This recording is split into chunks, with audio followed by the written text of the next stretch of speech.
teman-teman, jadi pada kesempatan kali ini, dalam rangka memenuhi tugas mata kuliah Sistem Informasi, kami akan melakukan analisis mengenai sistem informasi pada laptop Advanced Solmed Plus.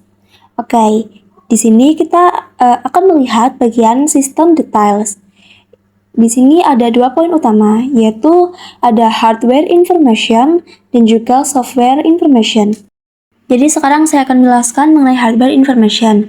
Nah, jadi nama laptop ini adalah Advanced Solmed Plus dengan model Advanced 1405 yang mempunyai memori 8 GB dan tentunya memori ini masih bisa di-upgrade.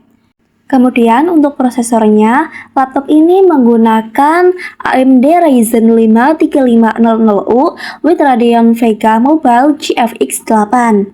Nah, 3560U adalah kode untuk prosesor kelas menengah dari keluarga AMD Ryzen 5 yang dirancang khusus untuk laptop tipis dan ringan. Jadi, angka 3 itu menunjukkan generasi ketiga atau arsitektur Zen Plus. Kemudian, angka 5 menunjukkan tingkat performa Ryzen 5 yang setara dengan Intel Core i5. Kemudian, angka 500 ini menunjukkan nomor model spesifik dalam generasinya. Dan U singkatan dari Ultra Low Power. Artinya, prosesor ini hemat daya. Dan tentunya baterai laptop juga lebih awet. Kemudian, untuk urusan visual, laptop ini mengandalkan AMD Radeon Vega Mobile GFX. Meskipun merupakan grafis terintegrasi, performanya tidak bisa diremehkan. Grafis ini sanggup melibas kebutuhan desain ringan di Photoshop atau Canva, serta memberikan pengalaman bermain game yang cukup kompetitif pada judul-judul populer, seperti Valorant atau Dota 2. Kemudian untuk bagian disk capacity, laptop ini mempunyai kapasitas 256,1 GB. Jadi, meskipun sudah terpasang 256 GB, laptop ini masih mendukung untuk upgrade penyimpanan yang memungkinkan pengguna mengganti SSD ke kapasitas yang lebih besar, misalnya 512 GB atau 1 TB. Nah, tapi kapasitas 250 GB adalah kapasitas kotor. Jadi, setelah dikurangi Windows 11 dan aplikasi bawaan, sisa ruang yang bisa digunakan biasanya berada di kisaran 180 GB sampai kurang lebih sekitar 200 GB. Nah, tapi itu di Windows. Sedangkan laptop ini itu sudah diganti dengan Linux. Jadi, otomatis penyimpanan yang terambil saat fresh install lebih sedikit dibandingkan saat menggunakan Windows. Oke, kita ke bagian software information. Berdasarkan hasil observasi perangkat yang digunakan menjalankan sistem operasi OpenSUSE Tumbleware dengan tipe 60 bit firmware version 2.03, sistem ini menggunakan lingkungan desktop GNOME versi 50 dengan windowing sistem Wayland yang merupakan teknologi modern untuk tampilan grafis yang lebih stabil dan efisien. Selain itu, sistem ini berjalan pada kernel Linux versi 6.19.12.1 default yang berfungsi sebagai inti dari sistem operasi dalam mengatur komunikasi antara hardware dan software. Kernel ini berperan penting dalam mengelola sumber daya seperti CPU, RAM, dan perangkat lainnya agar dapat bekerja secara optimal. Oke, sekarang kita akan menganalisis sistem operasi pada perangkat Linux di sini.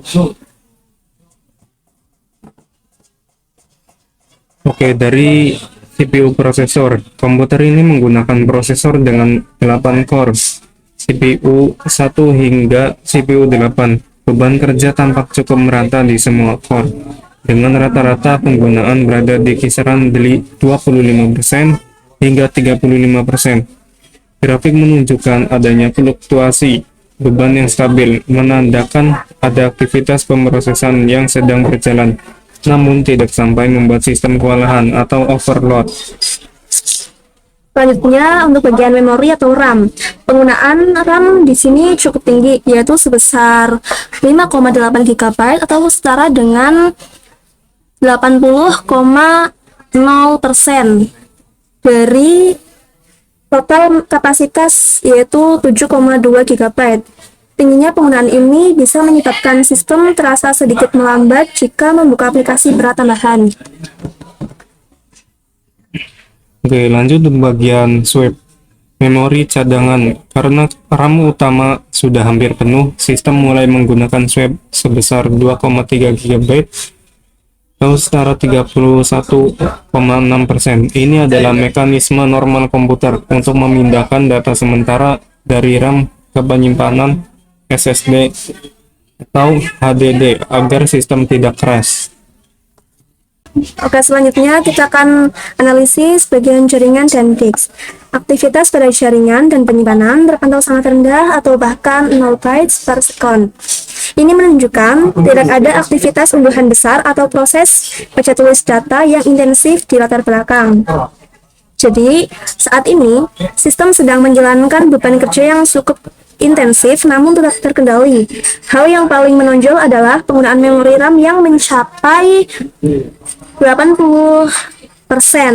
yang memaksa sistem untuk mulai menggunakan memori cadangan atau swap. Meskipun CPU bekerja dengan sangat efisien dan stabil di angka 30-an% tanpa adanya lonjakan yang mengkhawatirkan, kapasitas RAM yang terbatas menjadi titik hambat utama. Sistem masih berjalan dengan lancar, tapi disarankan untuk tidak membuka terlalu banyak aplikasi baru secara bersamaan guna menghindari penurunan performa atau gejala lag. Dan sekarang kita akan menganalisis daftar proses yang berjalan di laptop ini. Seperti ini tampilannya.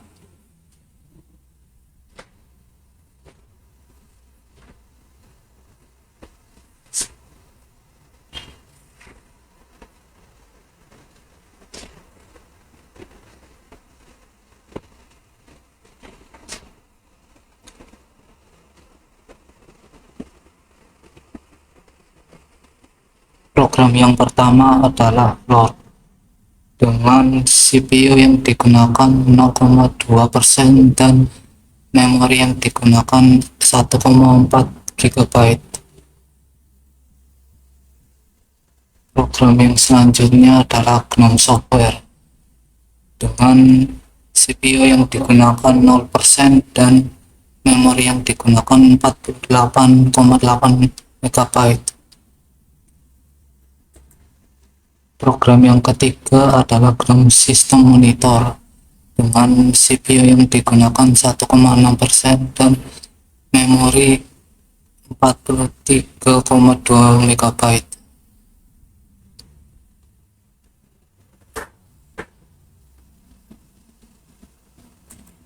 Program yang keempat adalah Nautilus dengan CPU yang digunakan 0% dan memori yang digunakan 49,4 MB. Program yang terakhir adalah OBS Studio dengan CPU yang digunakan 16,6% dan memori 46,2 MB. Baik teman-teman, berdasarkan hasil observasi dan analisis yang telah kami lakukan, dapat kami simpulkan bahwa laptop ini masih dalam kondisi yang baik dan mampu menjalankan berbagai aktivitas sehari-hari dengan lancar. Penggunaan CPU, RAM, disk, dan network masih berada dalam batas normal, sehingga sistem tetap stabil dan responsif. Oleh karena itu, perangkat ini masih sangat layak digunakan dengan catatan penggunaan dilakukan secara wajar agar performa tetap optimal. Demikian yang dapat kami sampaikan. Terima kasih atas perhatiannya. I just had to let you know you're